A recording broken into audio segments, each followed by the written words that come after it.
My wife returns from the work trip with a hickey on her neck. Despite everything she said, I cannot help but question our entire marriage. I'm 27 male, in a fight with my wife, 28 female. We've had fights before but not this bad. I'm at a loss on how to proceed. For context, we're college sweethearts married for almost 6 years. We have a daughter, 4 female. Our relationship was never perfect or without challenges. We've faced some family opposition with cultural differences, but we've made it work. She's my first love and my best friend. My wife works in corporate. Her job has annual work retreats that last for about a week. This year was in Vegas. I usually arrange my work schedule and tag along with her, and we make our own trip out of it. We couldn't this year. Our daughter gets major anxiety traveling long distances. We're working on it, but she wasn't budging, and we decided to choose our battles. So I stood behind and held down the fort at home. The change of plans was a bummer because the trip was part of us reconnecting as both a couple and as a family. My wife's work hours have taken a toll, and her work-life balance leaves much to be desired. We entertained the idea of her skipping the retreat. Attendance is optional, but it's generally frowned upon if you don't, and my wife's making connections in her field. She grew increasingly weird. We have a system if either of us is away for extended periods. We keep in contact. For the first day or so, she was herself, but she grew distant. I'd even text her about important stuff and be left on read while she claimed she never saw my text. Whenever we talked, she was rushing me or our daughter off the phone. These were all times she wasn't involved in retreat activities. We were supposed to have a mini birthday celebration for our daughter over FaceTime. Our daughter was excited. It was something my wife promised her because the retreat overlapped her actual birthday. But my wife backed out because she had people up to her room after a seminar. It was like she wanted my permission to break her promise to our daughter. I told her I wasn't offering that nor making her keep her word. She said I wasn't being fair, and this was a networking opportunity. They were business-oriented and wouldn't understand her stepping away for family time. I said her decision is her decision, but she'd have to explain it to our daughter. She promised her that she'd rain-check the following day. Our daughter didn't understand and cried. My wife ended up hanging up and leaving me to comfort our daughter alone. That whole incident rubbed me the wrong way. I didn't like it. She didn't keep her word for the rain check either. She was documenting the retreat on social media. One coworker, 23 million, was almost in every pic video attached to her hip. In one pic, he had his arm too comfortably around her, in my opinion. He's a recent hire in my wife's department. She was asked to oversee him. I don't like the guy. He doesn't know boundaries. Once, in response to a work assignment, he texted my wife that she's exactly the kind of woman he needs to keep him in check. My wife had brushed it off. She feels bad for him because he's not fitting in. She took him under her wing during his first retreat with the team. If I'd questioned, she'd say she was tired or networking. There was always something. But I've seen her at these retreats. This wasn't like her. She was just off. The day before her return home, she complained about a bruise on her neck. She stressed it was a bug bite. I didn't actually see the bruise until she came home.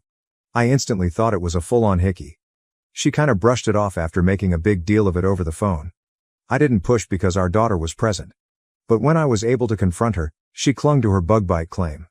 When I kept pushing, she asked what I was trying to imply. I outright said I believed she had a hickey, and I didn't believe she was being honest with me. We had it out then. She was offended and pissed at the accusation. Infidelity has always been a sore topic. Her family has a history of infidelity. So we had a pretty bad fight, and she accused me of looking to pick a fight due to the incident with our daughter's birthday. I told her it had nothing to do with that and everything to do with a hickey on her neck. The fight ended in an impasse. We're still not recovered. She swears it's a bug bite. But I'm not convinced. I've always trusted my wife. I never doubted her, but this bruise doesn't look like a bug bite. It looks like a hickey. I only feel more strongly when I consider how distant and weird she was during the Vegas retreat. Now she's been wearing turtlenecks ever since, and we're caught between arguing and her dousing our daughter and me with affection.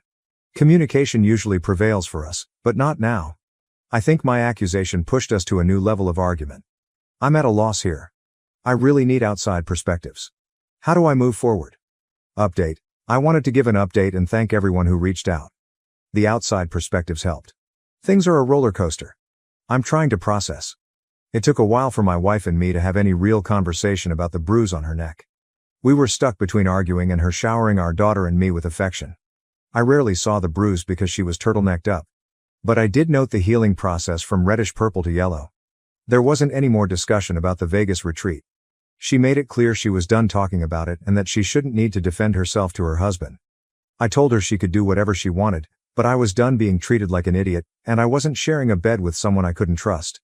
So I moved into the guest room. Communication stopped. The silences were palpable. Even our daughter noticed. I'm not proud of that. I try keeping her out of fights. My wife came to the guest room one night and asked if we could talk. I could tell she'd been crying. She said she hated the way things were between us. She felt she was losing me either way. I told her I needed complete honesty. She confessed she hooked up with that coworker, 23 male, on our daughter's birthday. The hickey was from him. She was lost in the heat of the moment and didn't realize he was sucking so hard on her neck. By her account, they made out while doing some on top of the clothes stuff and then he went down on her. It stopped there because he called her by a nickname that I affectionately call her. It snapped her back to the reality of her actions. She went to splash water on her face and saw the hickey.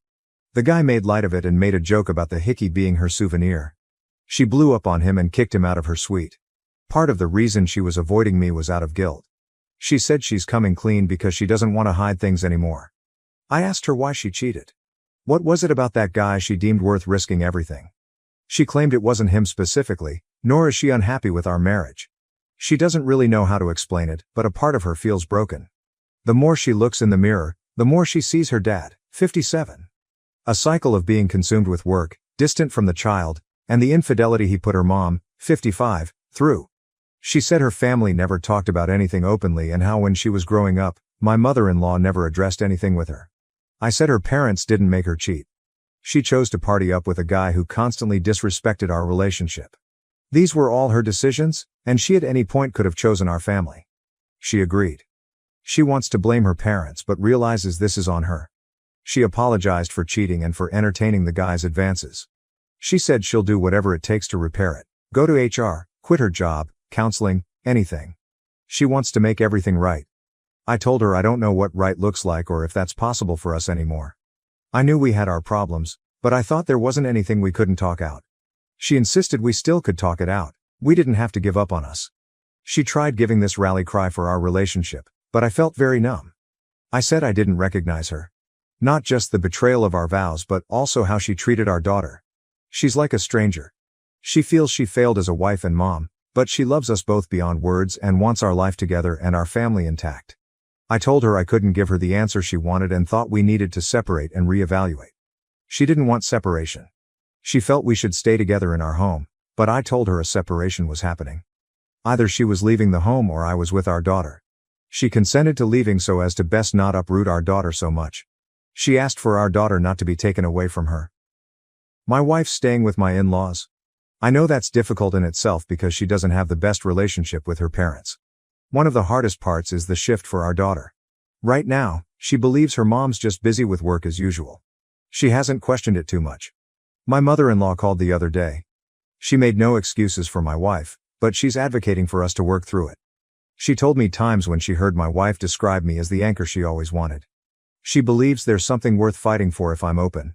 Despite some family opposition we faced throughout our relationship, my mother-in-law was always a supporter of us. I'm even more at a loss. I never imagined this kind of betrayal from my wife. She was my safe place. I feel numb yet broken. I'm in love with her. That hasn't changed. But I don't see myself, her, our relationship, or our family the same. Everything's more tense because it's fresh. I think this period of separation is for the best. I'm not sure about divorce. I haven't let myself fully go there. I'm not set either way. I don't know where things go from here, but I'm focusing on our daughter and taking things one step at a time. I feel that's all I can do right now. Thanks again to everyone for the support, it's much appreciated. TLDR. My wife returned from a work retreat in Vegas with a hickey on her neck. She swears it's a bug bite, but I'm not convinced. I only feel more strongly when I consider how distant and weird she was during the retreat. We're stuck between arguing and her dousing our daughter and me with affection. I'm at a loss. I really need outside perspectives. How do I move forward? Story 2. My partner's actions toward his nephew made me worried about his safety.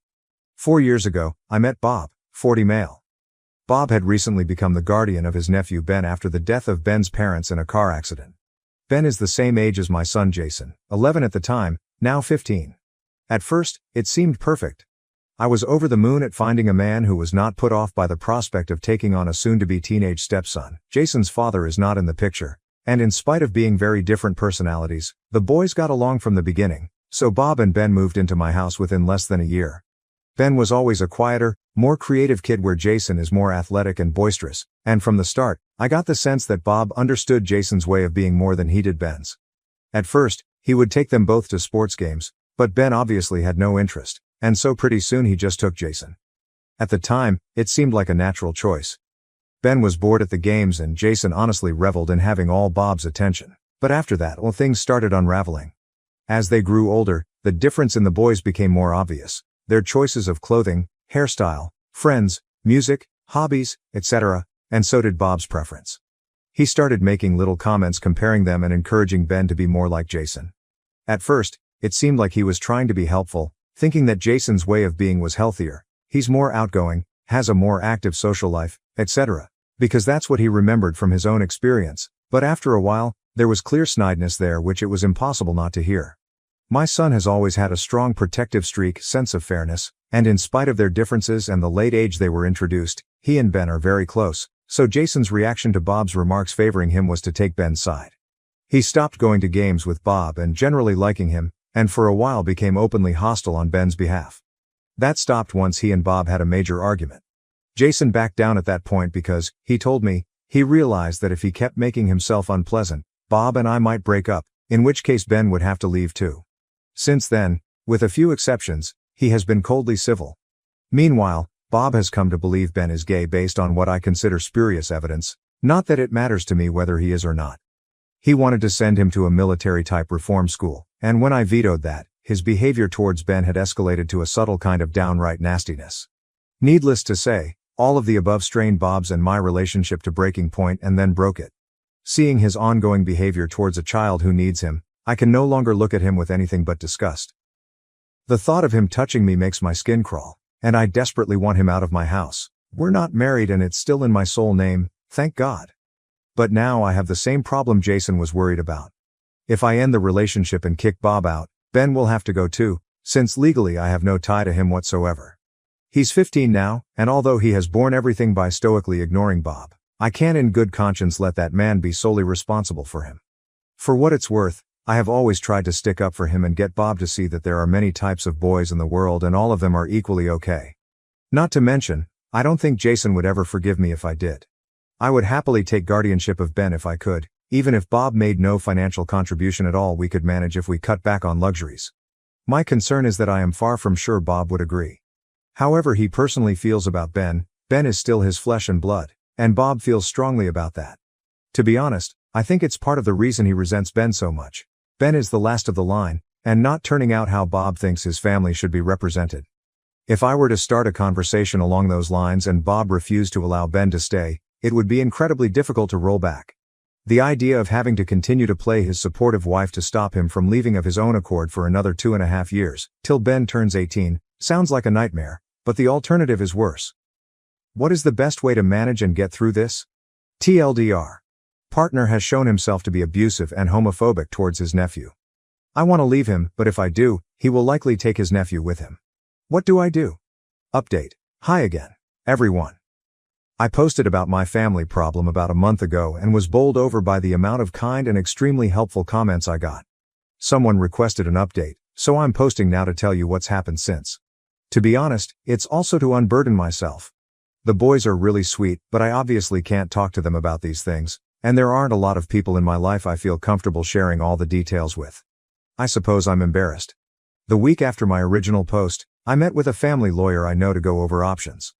I actually wrote down the legal suggestions posted here to discuss with her, but unfortunately, after going over each and several others in detail, we had to conclude that for each one, while it might technically be feasible, it would either take too long to be practical or require things from Bob or from Ben which for various reasons were not ideal. Following the meeting, I was mulling things over and decided to take a long hard look at our finances to see what might be affordable as a compromise, such as perhaps sending Ben to a good boarding school and paying tuition up front, so that if I then left Bob, it would be easier and cheaper for him to leave Ben there rather than move him to a different school. Anyway, I went over our financial records with a fine-toothed comb, and that's when I discovered Bob was cheating on me and had been for the entirety of our relationship. It turns out that prior to Ben's parents' death, Bob had been about to move in with another woman. This woman didn't want kids, so when Bob was suddenly faced with taking custody of Ben or seeing him placed in foster care, she made it clear she would not be involved. For the record, I can't say I blame her. I love my boys with all my heart, but asking someone who never wanted kids to parent a bereaved 11-year-old she has never met is not in anyone's best interests in my opinion. When I confronted him about the affair, he didn't even attempt to deny it. He seemed ashamed, which is good, and just asked what happened next, so I told him that next he was going to get his stuff and get out of my house, but first ask Ben if he wants to go or stay, because it wouldn't be fair to disrupt the poor kid's life any further. Ben quickly said he preferred to stay, and Bob seemed frankly relieved. He moved out that weekend, and I haven't seen him since. We've been in touch by text to discuss financial arrangements though, and last week he sent me money to cover Ben's basic expenses. Nothing like as much as child support, but under the circumstances, I'll take it and be glad. From his attitude, I take it that he's seeing this as a long-term thing, but even if he doesn't, according to the family lawyer, his leaving Ben with me even for a while, along with Ben's age and the fact that Bob is his guardian rather than his father, would make it easier to build a case for Ben to stay even if Bob does try to fight it. The lawyer is confident that such a battle could be won, or at least dragged out till Ben is 18 and it doesn't matter anymore. So that, as you can imagine, has been an enormous relief. That makes it that much harder to admit that finding out about Bob has still hit me hard. The fact is that, even though I was absolutely done with him and wanted him out, there was a time I truly believed he wanted to be with me and that we could build a life together. I knew our relationship wasn't a romance for the ages or anything like that, but it was by far the best I'd had since before my son was born, and I really thought we cared for and valued one another. Now I realize that all he ever wanted from me was a mother for Ben. He was as good as admitted it, and in retrospect, it makes complete sense. That's why he never wanted to get married or buy into my house even though I offered, though now, of course, I am grateful, because he wanted to make it as easy as possible to split from me once Ben was old enough to no longer require my services. I think it might even explain why he was so hard on Ben and grasping at straws for a reason to send him away. I never expected it of him based on what else I knew or I never would have been with him, but if he was blaming Ben for getting in the way of his life and simultaneously feeling guilty for that, it could turn a mild-mannered person mean, I think. Maybe he even thought if Ben was away most of the time, the other woman would be willing to compromise for a few years. I don't know. I've even been wondering whether he decided to pursue me before we'd even met. The boys met first through an extracurricular where they became friends. It's possible that Jason mentioned my being single in passing, allowing Bob to identify me as potentially suitable before we ever met. I'm sorry this is such a mopey post. I truly am grateful for the way things worked out. I think it's the best possible solution for everyone under the circumstances, and not one I could have achieved without Bob's help. And the boys have been wonderful. They didn't know I was trying to get Bob out anyway, so they've been treating me very gently, or as gently as you can expect teenage boys to be, anyway, and trying to pretend they aren't thrilled that Bob is gone when I'm in the room. I'm glad of that, to be honest. I am so grateful he's gone and Ben is still safe here with us. I just need a bit of time to really remember it, I think. TLDR. It turns out Bob has been cheating on me most likely for the entire duration of our relationship. He's moved out and left Ben with me,